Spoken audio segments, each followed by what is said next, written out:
Francisco de Goya y Lucientes. Empezamos por su biografía. Francisco de Goya y Lucientes nace en un pueblecito de Zaragoza llamado Fuentetodos el 30 de marzo del 46.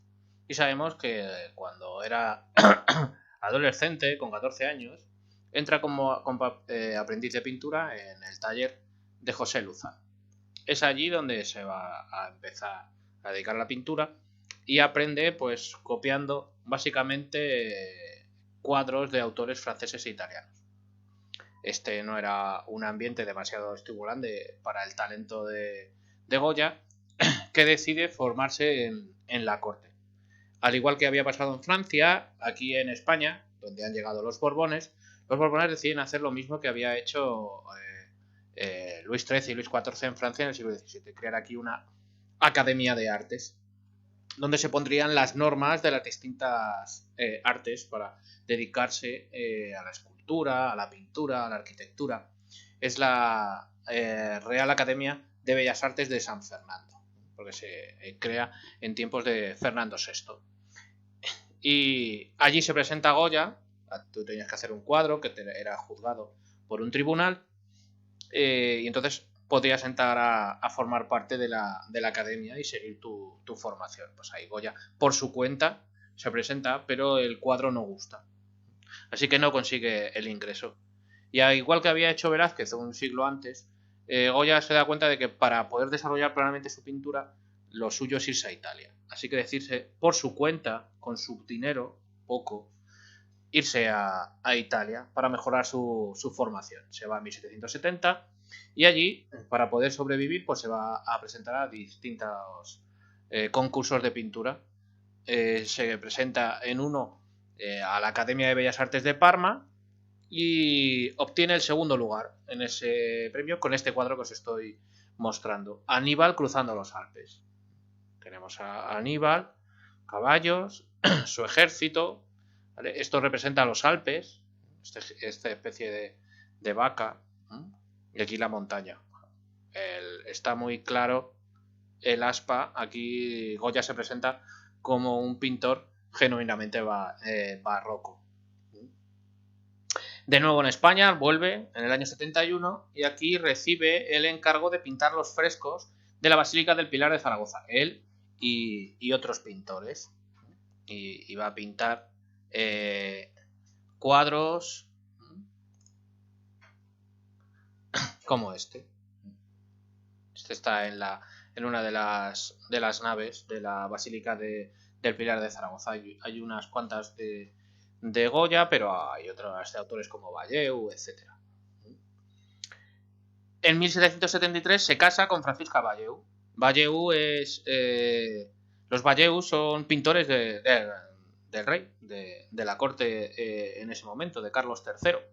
Esto le va a permitir, por, vamos a decir, enchufismo familiar, entrar en la corte.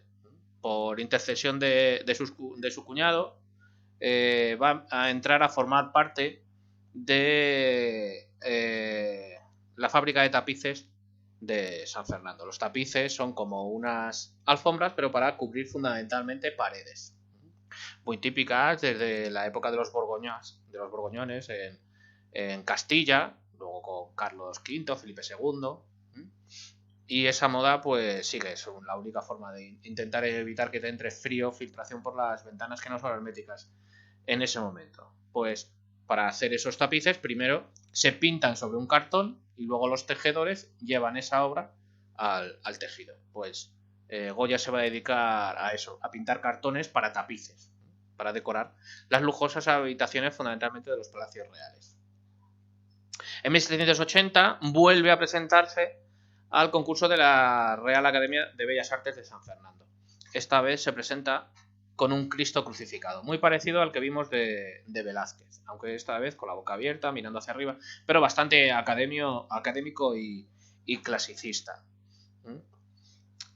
Esta vez con este cuadro sí consigue entrar a formar parte de la academia. Al año siguiente también participa en un concurso para la realización del retablo de San Francisco el Grande. Esa es la iglesia grande que hay en la calle Bailén, justo antes de llegar a la puerta de Toledo, desde el viaducto. Pues ahí a mano derecha está la Basílica de San Francisco el Grande. Pues para su retablo hace este cuadro que es San Bernardo. En 1785 va a empezar a trabajar para los duques de Osuna y de Medinaceli, pintándoles pues en la familia y también pues a la duquesa de Osuna le gustaba mucho el asunto de las brujas, así que también va a pintar de esa temática. Al año siguiente, en el 86, es nombrado, junto a Francisco Valleu, su cuñado, pintor del rey Carlos III y más tarde también de Carlos IV. Y a ambos los va a retratar y hablemos de la familia real, eso lo veremos más adelante. A partir de ese momento, la vida de Goya pues, va a dar como una especie de giro, no solo a nivel artístico, sino también a nivel personal. Es liberal, es un liberal convencido. Y el liberalismo es duramente reprimido por Carlos IV, sobre todo a partir de la Revolución Francesa. Y eso crea un fuerte sentimiento de rebeldía que se va a ver en los cuadros de cómo pinta a la realeza. Es un momento para Goya de desilusiones, inestabilidad, inseguridad. Todo esto rematado, en el año 92 sufre una grave enfermedad que le va a dejar una sordera. Eso va a contribuir todavía a aislarle más. No es un hombre de fácil trato, más la sordera pues hace que se repliega a su interior y va a crear un mundo propio repleto de pesadillas, miedos personales que se van a reflejar en su obra. Despreció la intolerancia, sobre todo de las clases nobles, la superstición de la religión. Y en este sentido, pues Goya es un hombre de su tiempo. El siglo XVIII es el siglo de la Ilustración. Goya conoce a los más importantes ilustrados españoles, entre ellos es amigo de Jovellanos. Pues él es un ilustrado más. Y desecha, pues eso, la superstición, la costumbre, y es un hombre más de la razón. Entre 1792 y 1799, como consecuencia de esa enfermedad, de ese retraimiento, de esa tristeza por la situación de España, va a realizar una serie de grabados que se conocen como los caprichos, que luego analizaremos más detenidamente. Son fundamentalmente de crítica social. Tras ellos se inicia un momento verdaderamente esplendoroso para el artista. Pinta los frescos de San Antonio de la Florida, como los comentaremos más adelante, la familia de Carlos IV, las dos majas. En 1808 España sufre la invasión francesa y el comienzo de la Guerra de Independencia, que va a sembrar España de muerte y desolación. En ese momento va a ser pintor de cámara de José I. Eso hace que le acusen de afrancesado por sus ideas liberales y luego porque va a ser pintor de cámara de José I. Tampoco le queda otro remedio. De este momento, o justo entre ese y el finalizar de la guerra, son los grabados de los desastres de la guerra y la tauromaquia. Los últimos años de su vida aquí en España los va a pasar solo y enfermo, en la Quinta del Sordo, que es una pequeña propiedad, es una casa como de campo en la época, en la que se compra una casita cerca de lo que hoy día es el Vicente Calderón, ahí en la ribera del río Manzanares. Y como él estaba ya sordo, pues les llamaban así, la Quinta del Sordo. Y se va a dedicar a pintar sus paredes. Ya los analizaremos, son las conocidas como pinturas negras. En 1823, al terminar el trienio liberal, él es un liberal convencido, os recuerdo, le parece insufrible volver otra vez al absolutismo. Así que pide al rey permiso para abandonar España. El rey le da permiso porque ya tampoco le aguanta demasiado y decide irse a Francia. Se va a ir a Burdeos y allí va a morir en 1828. Uno de sus últimos cuadros es La lechera de Burdeos, que es una de las más bellas creaciones de Goya, sobre todo en su último momento. Y punto de referencia para que luego serán los impresionistas, como ya veremos más adelante. Las pinturas negras es un punto de referencia para los expresionistas y esta pintura para los impresionistas. Goya se adelanta a su tiempo. Goya es un genio. Ya hay gustos personales entre Velázquez y Goya. Yo prefiero a Velázquez. Hay mucha gente que prefiere a Goya, sobre todo por su evolución. Igual que a Velázquez lo analizamos por etapas, a Goya normalmente se lo hace por la temática de sus cuadros. Así que vamos a empezar pues por lo que pinta al principio, que son los cartones para tapices. Durante el siglo XVIII, Las clases elevadas les gusta decorar sus hogares con tapices, que recreen escenas de la vida del pueblo, esos que ven, de la vida cotidiana, de sus festejos. Y así Goya, pues, ya vimos, relaciones familiares, entra a formar parte de los que pintan los cartones para tapices. Estas obras son un testimonio de la vida, los festejos, distracciones y los hábitos del pueblo. Muchas veces incluso la nobleza, como en aquella época no hay revistas de papel cuché y no les conocen todos, pues se mezclan con el pueblo para vivir de sus ferias, fiestas, etcétera, para vivir esa y alejarse un poco del encorsetamiento de la nobleza. En un primer momento sus cartones no se diferencian demasiado de los de otros pintores, pero luego va a ir separándose e incluso distinguiéndose de ellos. Luego vemos que eso le va a crear problemas con los tejedores. Sus protagonistas, los majos y las majas, los niños, los vendedores ambulantes, los ambientes campestres, como el cuadro de la merienda a orillas del Manzanares. Aquí serían las majas, majos, sentados tranquilamente. El quitasol, que es muy famoso, una noble, con su petimetre. Mirad, aquí, que bien la composición está marcada. El aspa, este cuadro es muy famoso. Los jugadores de naipes. Aquí vemos una diagonal, pero ¿veis? El árbol también hace una diagonal. Pero también crea otra diagonal aquí. Hay dos diagonales paralelas, pero también otra que cruza, creando el aspa. Este es el cacharrero. Cacharreros. Mirad, aquí hay un repintado. El estilo de Velázquez. No quedó el maestro contento con cómo había pintado las ruedas, la perspectiva no le gustaba, así que la repintó, como había hecho Velázquez. Para el dormitorio de los príncipes de Asturias hizo 4 cartones que tienen un tema parecido, que son las ferias, pero que no he cogido ninguno. Goya tuvo algunos problemas con los tejedores, os he dicho antes. ¿Por qué? Porque complicaba demasiado las composiciones. Lo que hacía que tejerlos era muy complicado y le terminaron odiando los tejedores. Esto motivó que durante un tiempo abandonara esta actividad, que luego retomaría en el año 86. De esta segunda etapa, son los que presentan, yo creo, uno de los más conocidos, son los que representan las labores del campo, en relación a las 4 estaciones. La era, o el verano, la juerga, o es después de haber hecho la recogida, la separación del grano de la paja. Este sería el tonto del pueblo, típico que hay en todos los pueblos, el que se están riendo en ese ambiente de gracia y de... ¿Me habéis visto?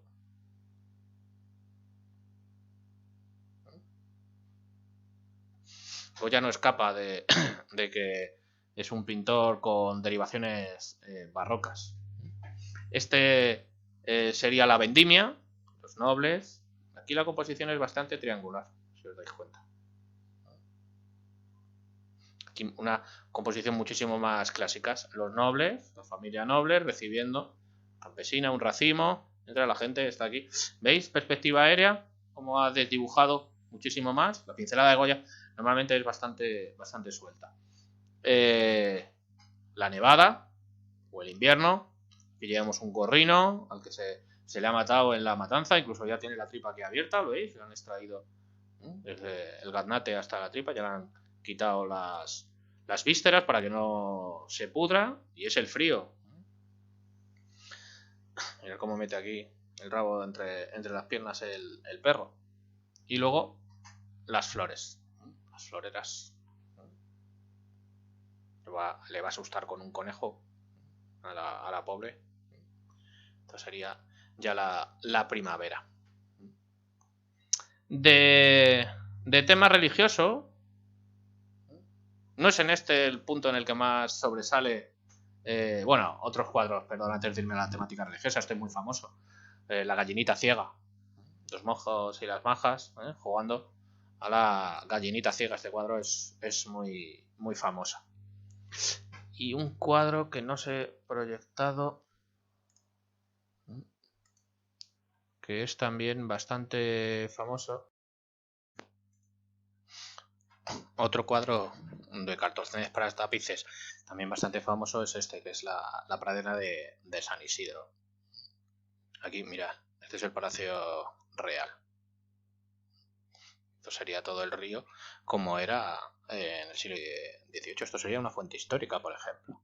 Una imagen para comentar en el examen de historia, no solo de historia del arte. Y mira, la composición es un triángulo invertido, es un abanico, como si dijéramos. Pues están, pues esto, pues a lo mejor sería la celebración del santo, ¿no? La pradera de San Isidro, muy típica hoy día, aunque este año no lo hayamos podido celebrar. Bueno, pues nos pasamos a la otra temática, que sería la temática religiosa, que ya he dicho que no es en la que más sobresale, Goya.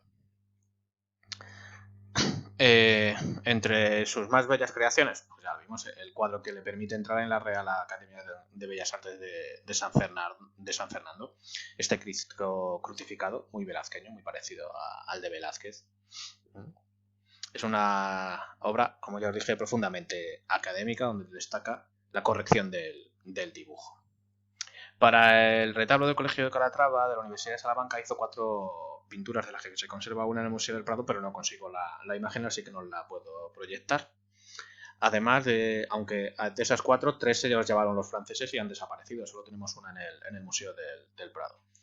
También de temática religiosa, es este cuadro muy, muy amable, con una composición triangular muy clara. Sin embargo, esa utilización del claroscuro, la luz sería el niño prácticamente. Este sería San Juanito, San José, la Virgen, con una cara de belleza idealizada, muy académica. En 1768 se construye la ermita de San Antonio de la Florida, que está en Madrid, y en 1698 se encarga a Goya que decore las pinturas de la bóveda al fresco. Y ahí releva su gran técnica.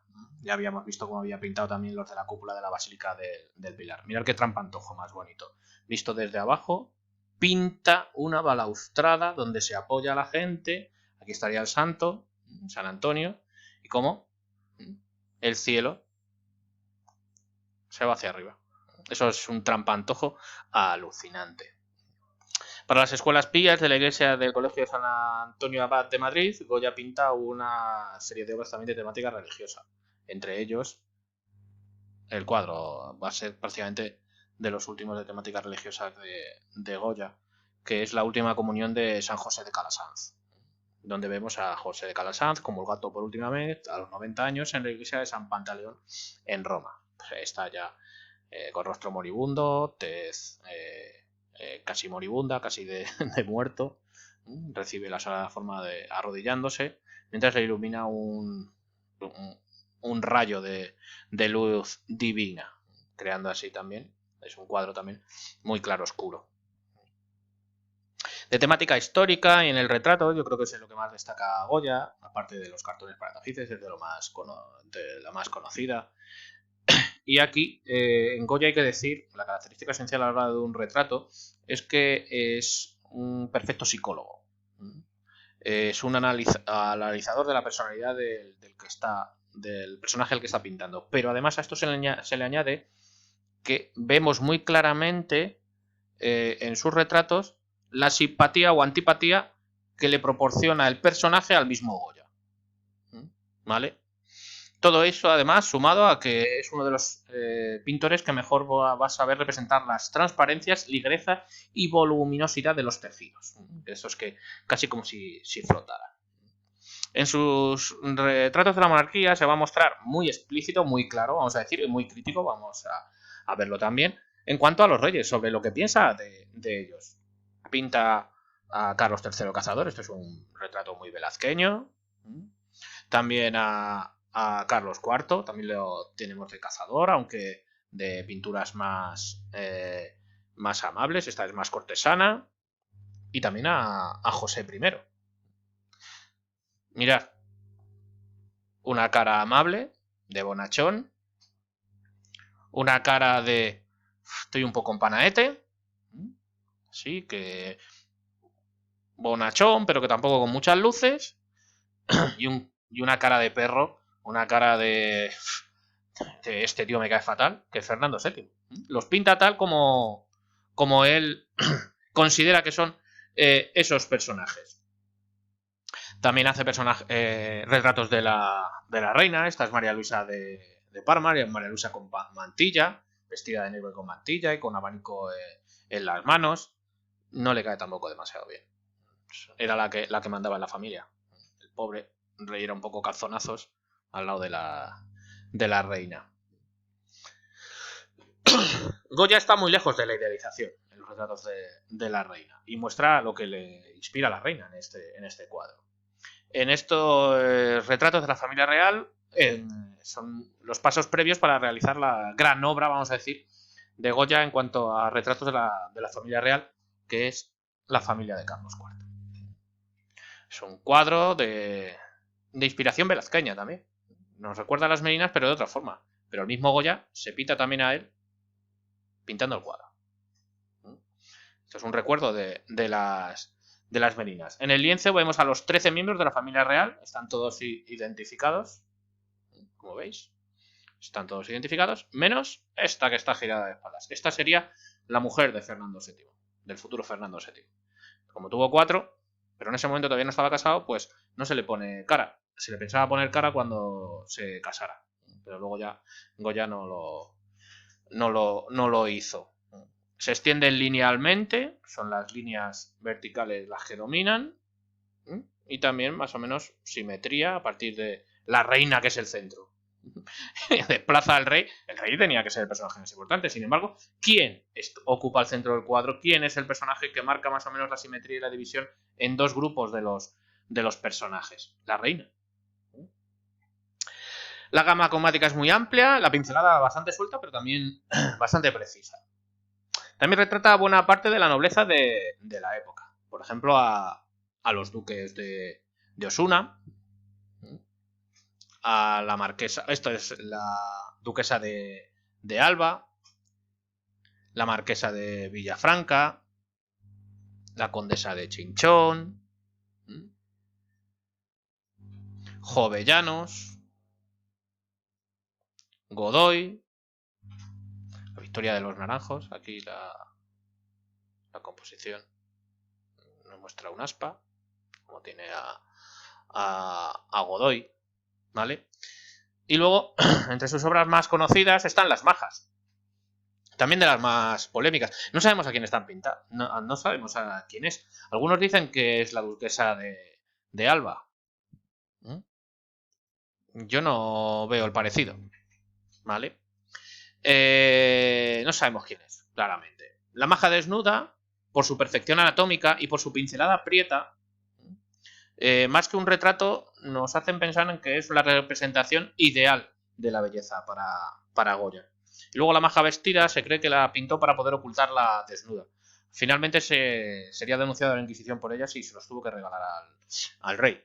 La maja vestida demuestra una técnica mucho más libre, una pincelada muchísimo más suelta, menos academicismo y una mayor riqueza cromática. La guerra de independencia es uno de los hechos que más va a impactar a Goya en su vida. La guerra va a ser interpretada por Goya como una sinrazón. Y se sintió un poco traicionado por los franceses, que habían vendido, que venían aquí a instaurar el liberalismo, y luego cómo se comportaron. ¿Vale? Y Goya quiso dejar constancia de lo sucedido en Madrid. Por ello, al finalizar la guerra, pide al Consejo de Regencia plasmar los hechos acaecidos en Madrid el 2 y el 3 de mayo de 1808. Y nos pinta, en primer lugar, su título original es La carga de los mamelucos. Luego, culturalmente o popularmente se le llama el 2 de mayo. Es un canto al movimiento. Movimiento, violencia. Sigamos por aquí.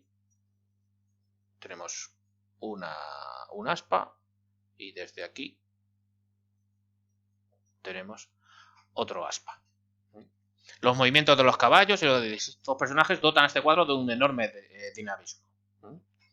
Vemos que intenta plasmar el hecho de la forma más realista posible, y vemos a los mamelucos cargando, sangre, muertos en el suelo, la violencia del pueblo intentando saltar sobre los que van en el caballo y en el último término, pues todo enmarcado en la arquitectura de Madrid, pero sin intentar, como pongo ahí, distraerte la atención del hecho principal.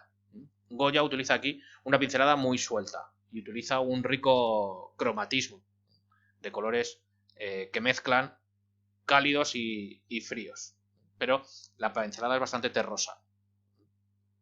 El 3 de mayo, de noche del 2 al 3 de mayo, se producen los llamados fusilamientos en la montaña del Príncipe Pío, y Goya homenajea a este hecho histórico y pinta, pues eso, los fusilamientos en la montaña del Príncipe Pío, llamado también popularmente el 3 de mayo. Goya pone a los que van a ser ejecutados, los ejecutados ya, los que están ejecutados, y luego, en otro ámbito, los ejecutadores. En la lontananza, edificios de Madrid. ¿El protagonista quién es? El colectivo anónimo. No conocemos a ninguno de los personajes. Entre los personajes que van a ser asesinados existe una enorme diversidad. Un religioso en actitud de oración, un hombre con gorra que espera con resignación el destino, un hombre en primer plano en el que es toda la luz o emana la luz, que el foco es artificial, pero casi se refleja en su camisa y todos los ojos giran a él y con sus brazos en cruz. Es prácticamente donde se centran las miradas. Hay gente que categoriza a los prisioneros en 3 grupos: los ya muertos, los que van a ser fusilados y los que aguardan su turno con dolor. Aquí no hay ningún rostro, es todo impersonalización. La irrupción de la mujer en el cuadro es notoria, aunque solo hay una fémina. ¿Vale? La lámpara que yace en el suelo se transforma en una fuente de luz, una luz amarillenta, que ocupa la parte central de la obra, que proyecta la luz sobre los que van a ser ejecutados y deja más en la oscuridad al grupo de militares erecto que os pongo ahí, en el lado derecho, que está sumido en la sombra, no se ven sus caras, es un conjunto monolítico. Al observarse desde la distancia se ven sus bayonetas, los uniformes y el resto de las armas. Tampoco se pueden contemplar las caras de los soldados. ¿Vale? Todo esto suma mayor dramatismo a la obra. Pinturas negras y grabados. Las pinturas negras fueron pintadas por Goya en 1819 en la casa que se compró cerca del Manzanares, conocida como la Quinta del Sordo. Está sordo, eso le hace encerrarse su mismo en un mundo personal, desesperanzado, sombrío, sordido. Sus hijos prácticamente no le hablan, etcétera, etcétera. Está prácticamente solo. Los colores que va a emplear son el negro, el marrón, el verde oscuro, algún tono rojizo, y el dolor y la muerte son la temática predominante.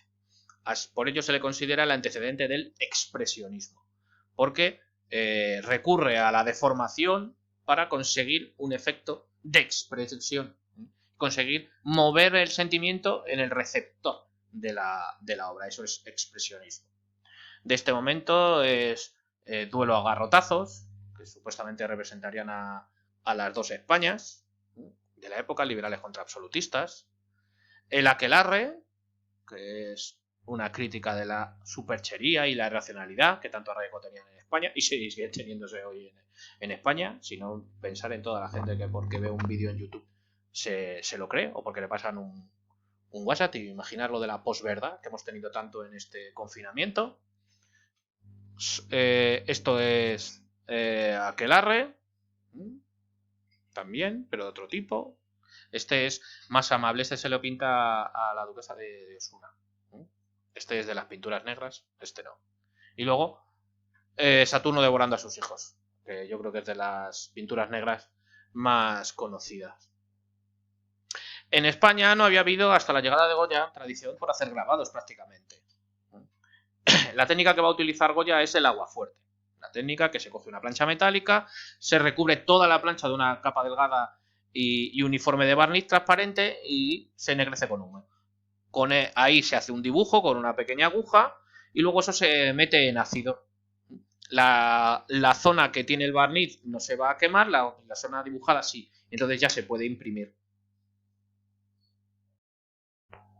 Los grabados de Goya se agrupan normalmente en 4 series. Por un lado están los desastres de la guerra, donde se representa la crudeza y barbarie de la guerra.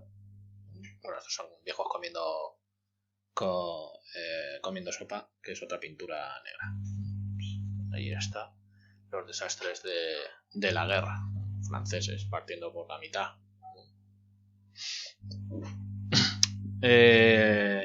También está la tauromaquia, que se interesa por la fiesta nacional y que va a ser la más vendida en la época, la más amable de todas, la que más éxito tuvo.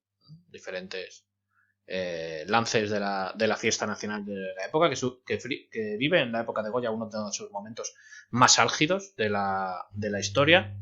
Y los caprichos y disparate, que son sobre todo una dura crítica social a la superstición, tanto de las clases bajas como de las clases altas, la maldad, los privilegios de la iglesia irracionales, la injusticia social.